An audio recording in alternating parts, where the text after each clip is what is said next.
On the far western coast of the continent, high atop a rocky promontory overlooking the Sunset Sea, sits Casterly Rock, ancestral seat of House Lannister. Below it lies Lannisport, one of the great cities of Westeros, a centre for trade, culture, and the great Lannister fleet. There are a number of gold and silver mines in the Westerlands, making it the richest region in all of Westeros. One of the most productive mines lies beneath Casterly Rock itself, making House Lannister the wealthiest of all the noble houses. This allows House Lannister to finance many endeavors of other noble houses. Even the king himself has sought credit from Casterly Rock from time to time. We Lannisters claim our descent from the Andal invaders, and through the female bloodline, Lann the Clever.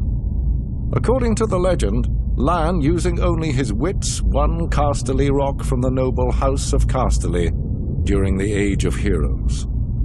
The Lannisters reigned as kings of the Rock for thousands of years, and worked to make it the envy of the rest of the Seven Kingdoms.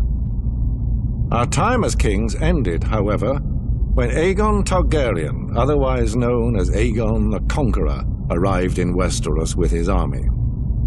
The last king of the Rock, King Lorin Lannister, joined forces with King Mern Gardener, the king of the Reach.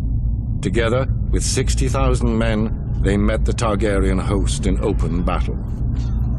History tells us that Aegon unleashed all 3 of his dragons, slaughtering 4,000 men at what came to be known as the Field of Fire. King Mern himself was burned alive that day, and House Gardener turned to ash with him.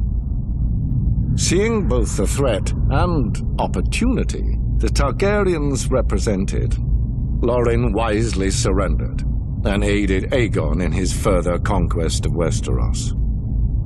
The Lannisters were thus appointed Lords Paramount of the Westerlands and Wardens of the West, titles we hold to this day. Let us be clear, though, it is neither luck nor royal favor that makes our house prosperous. There have been times in our history where some have thought us weak, lazy, or opulent. My father, Titus Lannister, nearly bankrupted our house with his poor investments, and allowed himself to be mocked openly at court. When our vassal, the Rains of Castamere, dared to rise up against the Lannisters, they learned how dangerous it can be to taunt a lion.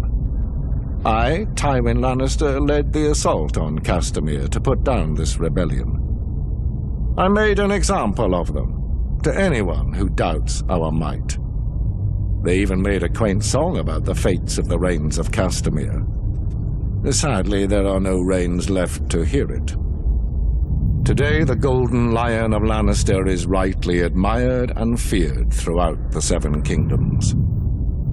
Our words are, "Hear me roar." But there are other words that should be remembered when crossing a lion of Casterly Rock. A Lannister always pays his debts.